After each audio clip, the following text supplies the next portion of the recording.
ओम शांति। आज 17 जनवरी 2025 के बाबा के अनमोल मधुर महावाक्य सुनेंगे।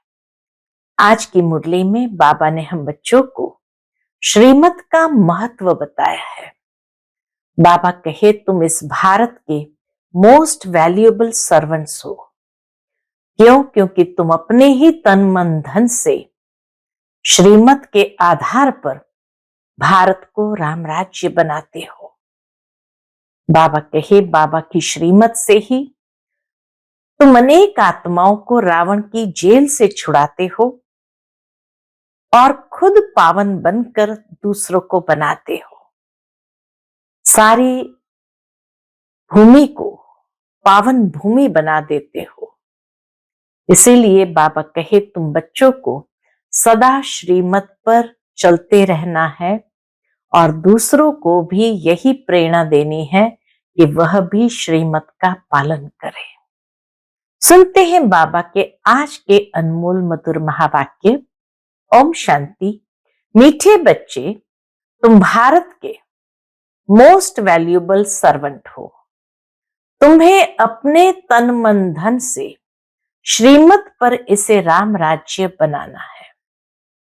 आज की मुरली से प्रश्न है, सच्ची अलौकिक सेवा कौन सी है जो अभी तुम बच्चे करते हो? उत्तर, तुम बच्चे गुप्त रीति से श्रीमत पर पावन भूमि सुखधाम की स्थापना कर रहे हो। यही भारत की सच्ची अलौकिक सेवा है। तुम बेहद बाप की श्रीमत पर सबको रावण की जेल से छुड़ा रहे हो। इसके लिए तुम खुद पावन बनकर दूसरों को पावन बनाते हो। आज की मुरली से पहले गीत बजा है, नैनहीन को राह दिखाओ प्रभु जी। ओम शांति। हे प्रभु, ईश्वर परमात्मा कहने से और पिता अक्षर कहने में कितना फर्क है। प्रभु, ईश्वर, परमात्मा और पिता, बाबा कहे ये शब्द कहने में कितना अंतर है। हे ईश्वर, हे प्रभु कहने से कितना रिगार्ड रहता है और फिर उनको पिता कहते हैं तो पिता अक्षर बहुत साधारण है। अपनापन जरूर है लेकिन बाबा कहे साधारण हो जाता। क्यों? क्योंकि पिताएं तो ढेर के ढेर है। प्रार्थना में भी कहते हैं हे प्रभु, हे ईश्वर। बाबा क्यों नहीं कहते? बाबा शब्द क्यों नहीं कहते? है तो परम पिता ना, परंतु बाबा अक्षर जैसे दब जाता है। परमात्मा अक्षर ऊंचा हो जाता है। बुलाते हैं, हे प्रभु, नयनहीन को राह बताओ। आत्माएं कहती है, बाबा हमको मुक्ति, जीवन मुक्ति की राह बताओ। ये आत्माओं की इच्छा है कि बाबा हमको मुक्ति, जीवन मुक्ति की राह बताओ। प्रभु अक्षर कितना बड़ा है, पिता अक्षर हल्का है। यहां तुम जानते हो, बाप आकर समझाते हैं। लौकिक रीति से तो पिताएं बहुत है, बुलाते भी है, तुम मात पिता हम बालक तेरे। कितना साधारण अक्षर है। ईश्वर व प्रभु कहने से समझते हैं वह क्या नहीं कर सकता है। अभी तुम बच्चे जानते हो, बाप आया हुआ है। बाप रास्ता बहुत ही ऊंच सहज बतलाते हैं। बाप कहते, मेरे बच्चे, तुम रावण की मत पर काम चिता पर चढ़ भस्मीभूत हो गए हो। अब मैं तुमको पावन बनाकर घर ले जाने आया हूं। बाबा कहे, मैं तुमको पावन बनाकर घर ले जाने आया हूं। बाप को बुलाते भी इसलिए हैं कि आकर पतित से पावन बनाओ। बाप कहते हैं, मैं आया हूं तुम्हारी सेवा में। तुम बच्चे भी सब भारत की अलौकिक सेवा में हो। जो सर्विस तुम्हारे सिवाय और कोई कर नहीं सकते, तुम भारत के लिए ही करते हो। श्रीमत पर पवित्र बन और भारत को बनाते हैं। श्रीमत पर पवित्र बन भारत को भी पवित्र बनाते हो। बापू गांधी की भी आशा थी कि राम राज्य हो। अब कोई मनुष्य तो राम राज्य बना न सके, नहीं तो प्रभु को पतित पावन क्यों कह बुलाते हैं। अब तुम बच्चों को भारत के लिए कितना लव है। सच्ची सेवा तो तुम करते हो, खास भारत की और आम सारी दुनिया की। तुम जानते हो भारत को फिर से राम राज्य बनाते हैं। बाप आकर के भारत को फिर से राम राज्य बनाते हैं, जो बापूजी चाहते थे। वह हद का बापूजी था या फिर है बेहद का बापूजी। यह बेहद की सेवा करते हैं, यह तुम बच्चे ही जानते हो। तुम्हारे में नंबरवार यह नशा रहता है कि हम राम राज्य बनाएंगे। बाबा कहे जब राम राज्य बना रहे हो श्रीमत पर तो कितना नशा होना चाहिए, लेकिन यह नशा भी नंबरवार रहता है। गवर्नमेंट के तुम सर्वेंट हो, तुम दैवी गवर्नमेंट बनाते हो। तुमको भारत के लिए फकूर है। जानते हो सतयुग में यह पावन भूमि थी, अब तो पतित है। तुम जानते हो अभी हम बाप द्वारा फिर से पावन भूमि व सुख धाम बना रहे हैं, सो भी गुप्त बना रहे हैं, लेकिन गुप्त। श्रीमत भी गुप्त मिलती है। भारत गवर्नमेंट के लिए ही तुम कर रहे हो। श्रीमत पर तुम भारत की ऊंच से ऊंच सेवा अपने ही तन मन धन से कर रहे हो। कांग्रेसी लोग कितना जेल आदि में गए, तुमको तो जेल आदि में जाने की दरकार नहीं। तुम्हारी तो है ही रूहानी बात। तुम्हारी लड़ाई भी है 5 विकार रूपी रावण से। जिस रावण का सारे पृथ्वी पर राज्य है, तुम्हारी यह सेना है। लंका तो एक छोटा टापू है, यह सृष्टि बेहद का टापू है। बेहद की दुनिया ही सारी रावण राज्य है। तुम बेहद के बाप की श्रीमत पर क्या कर रहे हो? सबको रावण की जेल से छुड़ाते हो। यह तो तुम जानते हो कि इस पतित दुनिया का विनाश तो होना ही है। तुम शिव शक्तियां हो। शिव शक्ति यह गोप भी है। खाली बहनों को शिव शक्तियां नहीं कहा, बाबा कहे भाई भी शिव शक्ति ही है। शिव शक्ति ये गोप भी है। तुम गुप्त रीति भारत की बहुत बड़ी सेवा कर रहे हो। आगे चल सबको पता पड़ेगा। तुम्हारी है श्रीमत पर रूहानी सेवा। तुम गुप्त हो, गवर्नमेंट जानती ही नहीं। ये बीके तो भारत को अपने तन मन धन से श्रेष्ठ ते श्रेष्ठ सचखंड बनाते हैं। भारत सचखंड था, अब झूठ खंड है। सच तो एक बाप ही है। कहा भी जाता है गॉड इज ट्रुथ। तुमको नर से नारायण बनने की सत्य शिक्षा दे रहे हैं। बाप कहते कल्प पहले भी तुमको नर से नारायण बनाया था। रामायण में तो क्या क्या कथाएं बैठ लिख दी है। कहते राम ने बंदर सेना ली, तुम पहले बंदर मिसल थे। एक सीता की बात नहीं है। बाप समझाते कैसे ये रावण राज्य का विनाश कराए, राम राज्य स्थापन करते हो। बाबा कहे बाप समझाते हैं, क्या समझाते हैं कि कैसे हम रावण राज्य का विनाश कराए, राम राज्य स्थापन करते हैं। इसमें कोई तकलीफ की बात नहीं।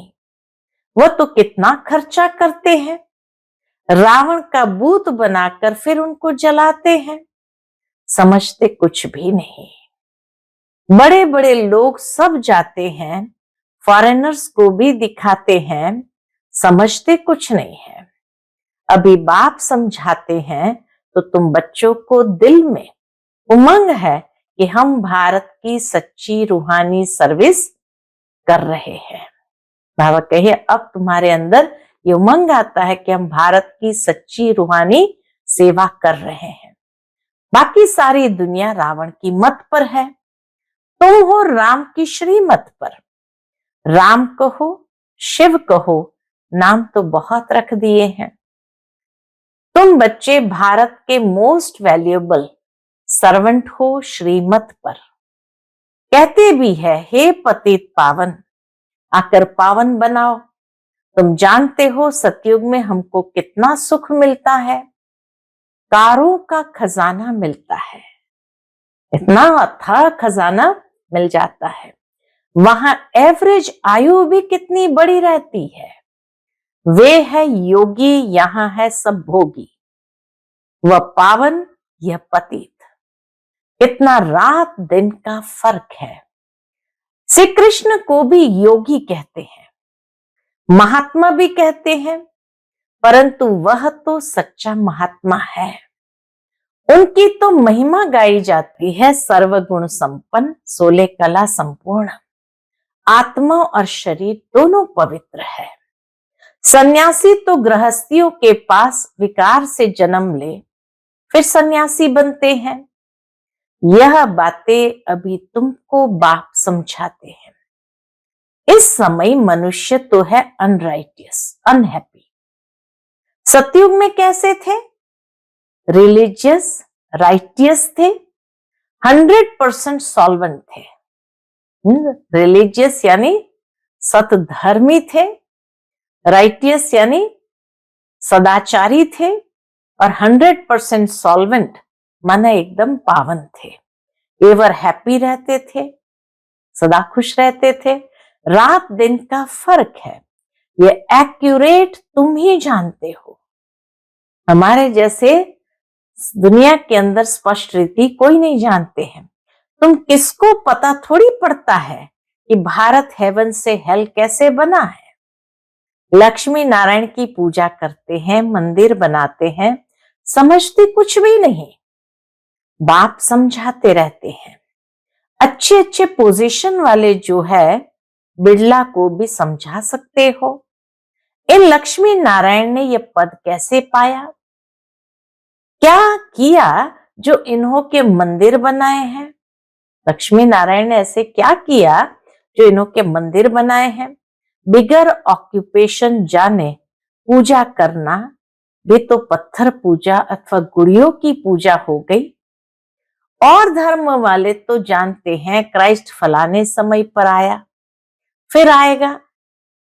तो तुम बच्चों को कितना रूहानी गुप्त फकूर होना चाहिए। बाबा नशा इतना चढ़ा रहे हैं कि तुम बच्चों को कितना रूहानी गुप्त फकूर होना चाहिए। रूह को खुशी होनी चाहिए। आधा कल्प देह अभिमानी बने हो, अब बाप कहते हैं अशरीरी बनो, अपने को आत्मा समझो। हमारी आत्मा बाप से सुन रही है और सत्संग में कभी ऐसा नहीं समझेंगे कि हम आत्मा सुन रही है, ऐसा कभी नहीं समझेंगे। ये रूहानी बाप रूहों को बैठ समझाते हैं। रूह ही सब कुछ सुनती है ना। आत्मा कहती है मैं प्राइम मिनिस्टर हूं, फलाना हूं। आत्मा ने इस शरीर द्वारा कहा कि मैं प्राइम मिनिस्टर हूं।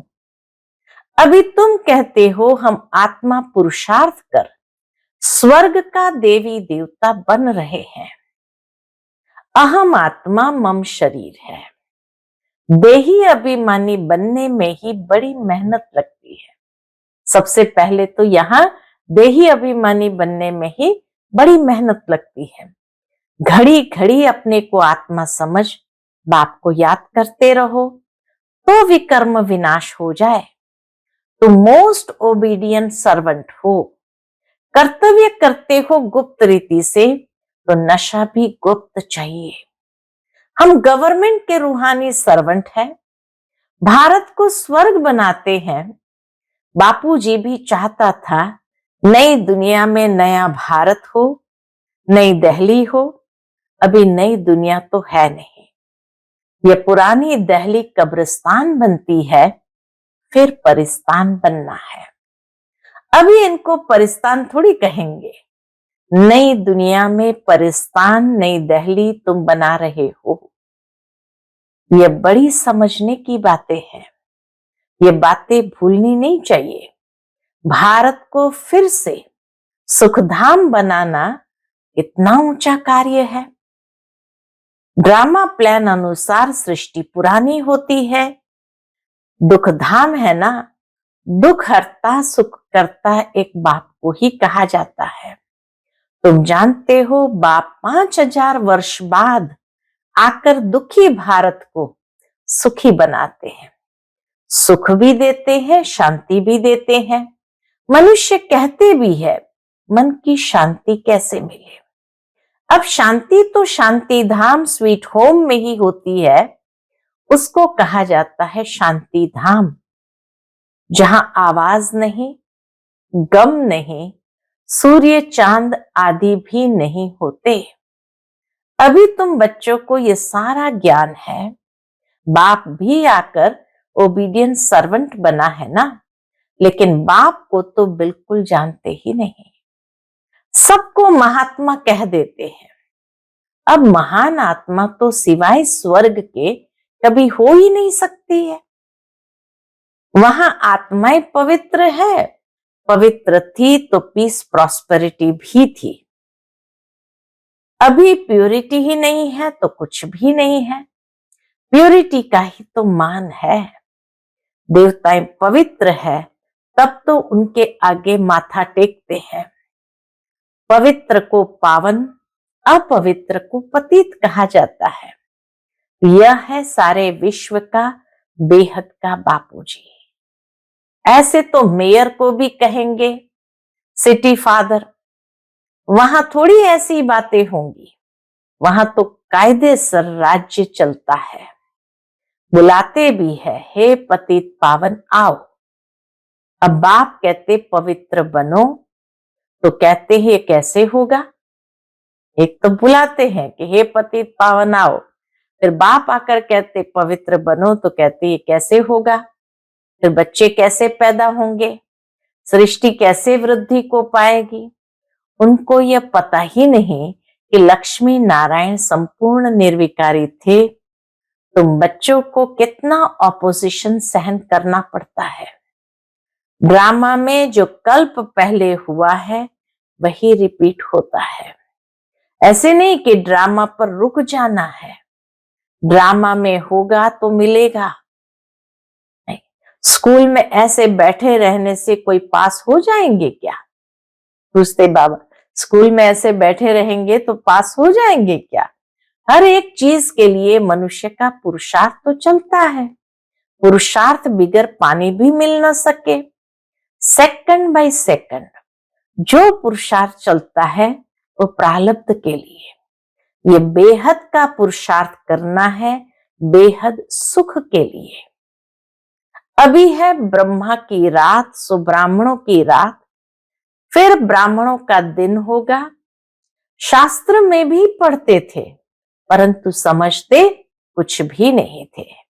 ये बाबा खुद बैठकर रामायण भागवत आदि सुनाते थे, पंडित बन बैठते थे। अभी समझते हैं वह तो भक्ति मार्ग है। भक्ति अलग है, ज्ञान अलग चीज है।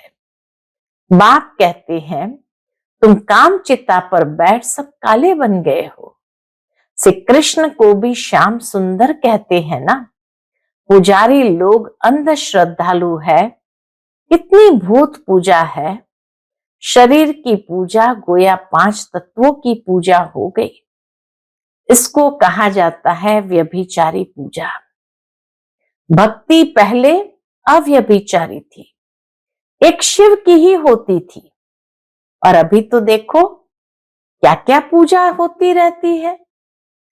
बाप वंडर भी दिखाते हैं, नॉलेज भी समझा रहे हैं, कांटों से फूल भी बना रहे हैं। उनको कहते ही है गार्डन ऑफ फ्लावर्स। सतयुग को कहते हैं गार्डन ऑफ फ्लावर्स। कराची में पहरे पर एक पठान रहता था। वह भी ध्यान में चला जाता था। कहता था, हम बहिश्त में गया, खुदा ने हमको फूल दिया। उनको बड़ा मजा आता था। वंडर है ना, वह तो 7 वंडर्स कहते हैं। वास्तव में वंडर ऑफ वर्ल्ड तो स्वर्ग है। ये किसको भी पता नहीं है। तुम्हें कितना फर्स्ट क्लास ज्ञान मिला है। तुमको कितनी खुशी होनी चाहिए। इतना ऊंचा ज्ञान मिला तो बाबा के कितनी खुशी होनी चाहिए। कितना हाईएस्ट बाप दादा है और कितना सिंपल रहते हैं। हाईएस्ट है, लेकिन रहते कितना सिंपल है। बाप की ही महिमा गाई जाती है। वह निराकार निरहंकारी है। बाप को तो आकर सेवा करनी है ना। बाप हमेशा बच्चों की सेवा कर उनको धन दौलत दे खुद वानप्रस्थ अवस्था ले लेते हैं। बच्चों को माथे पर चढ़ाते हैं। तुम बच्चे विश्व के मालिक बनते हो। स्वीट होम में जाकर फिर स्वीट बादशाही आकर लेंगे। बाप कहते, हम तो बादशाही नहीं लेंगे। सच्चा निष्काम सेवाधारी तो एक बाप ही है। तो बच्चों को कितनी खुशी रहनी चाहिए।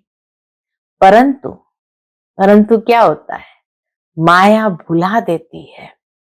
इतने बड़े बाप दादा को भूलना थोड़ी चाहिए। दादा की मिल्कियत का कितना फकूर रहता है। तुमको तो शिव बाबा मिला है, उनकी मिल्कियत है। बाप कहते हैं, मुझे याद करो और दैवी गुण धारण करो। आसुरी गुणों को निकाल देना चाहिए। गाते भी है, मुझ निर्गुण हारे में कोई गुण नाही। निर्गुण संस्था भी है। अब अर्थ तो कोई समझते नहीं है। निर्गुण अर्थात कोई गुण नाही, परंतु वह समझते थोड़ी है। तुम बच्चों को बाप एक ही बात समझाते हैं। निर्गुण संस्था जब कहते हैं, या निर्गुण का शाब्दिक अर्थ नहीं लिया जाता कि मुझ में कोई गुण नहीं, लेकिन बाबा कहे मनुष्य सदृश गुण परमात्मा में नहीं है। मनुष्य में सात्विक राजसिक तामसिक गुण होते हैं, लेकिन परमात्मा निर्गुण यानी इन सात्विक राजसिक तामसिक गुणों से परे गुणों में अनंत है। तो इसीलिए बाबा कहे, बोलते हैं लेकिन समझते नहीं हैं। तुम बच्चों को बाप एक ही बात समझाते हैं, बोलो हम तो भारत की सेवा में हैं। जो सबका बापूजी है, हम उनकी श्रीमत पर चलते हैं। श्रीमत भगवत गीता गाई हुई है। हम उस परमात्मा की श्रीमत पर चलते हैं। अच्छा, मीठे मीठे सिकिलदे बच्चों प्रति माता पिता बाप दादा का याद प्यार और गुड मॉर्निंग। रूहानी बाप की रूहानी बच्चों को नमस्ते। हम सभी रूहानी बच्चों की रूहानी माता पिता बाप दादा को याद प्यार, गुड मॉर्निंग और नमस्ते नमस्ते। शुक्रिया बाबा, शुक्रिया। आज की मुरली से धारणा के लिए मुख्य सार है। पहली पॉइंट, जैसे हाईएस्ट बाप दादा सिंपल रहते हैं, ऐसे बहुत बहुत सिंपल निराकारी और निरहंकारी बनकर रहना है। बाप द्वारा जो फर्स्ट क्लास ज्ञान मिला है, उनका चिंतन करना है। दूसरी पॉइंट, ड्रामा जो हू बहु रिपीट हो रहा है, इसमें बेहद का पुरुषार्थ कर बेहद सुख की प्राप्ति करनी है। कभी ड्रामा कहकर रुक नहीं जाना है। प्रारब्ध के लिए पुरुषार्थ जरूर करना है। आज का बाप दादा का मधुर वरदान हम बच्चों के प्रति है। अव्यक्त स्वरूप की साधना द्वारा पावरफुल वायुमंडल बनाने वाले अव्यक्त फरिश्ता भव। अव्यक्त स्वरूप की साधना द्वारा पावरफुल वायुमंडल बनाने वाले अव्यक्त फरिश्ता भव। वायुमंडल को पावरफुल बनाने का साधन है अपने अव्यक्त स्वरूप की साधना, इसका बार बार अटेंशन रहे, क्योंकि जिस बात की साधना की जाती है उसी बात का ध्यान रहता है। तो अव्यक्त स्वरूप की साधना अर्थात बार बार अटेंशन की तपस्या चाहिए। इसलिए अव्यक्त फरिश्त भव के वरदान को स्मृति में रख शक्तिशाली वायुमंडल बनाने की तपस्या करो, तो आपके सामने जो भी आएगा वह व्यक्त और व्यर्थ बातों से परे हो जाएगा। आज का स्लोगन है, सर्वशक्तिमान बाप को प्रत्यक्ष करने के लिए एकाग्रता की शक्ति बढ़ाओ। सर्वशक्तिमान बाप को प्रत्यक्ष करने के लिए एकाग्रता की शक्ति को बढ़ाओ। आज का व्यक्त इशारा, अपनी शक्तिशाली मनसा द्वारा सकाश देने की सेवा करो। जैसे अपने स्थूल कार्य के प्रोग्राम को दिनचर्या प्रमाण सेट करते हैं, ऐसे अपनी मनसा समर्थ स्थिति का प्रोग्राम सेट करो। जितना अपने मन को समर्थ संकल्पों में बिजी रखेंगे तो मन को अपसेट होने का समय ही नहीं मिलेगा। मन सदा सेट अर्थात एकाग्र है तो स्वतः अच्छे वाइब्रेशन फैलते हैं, सेवा होती है। अच्छा, ओम शांति।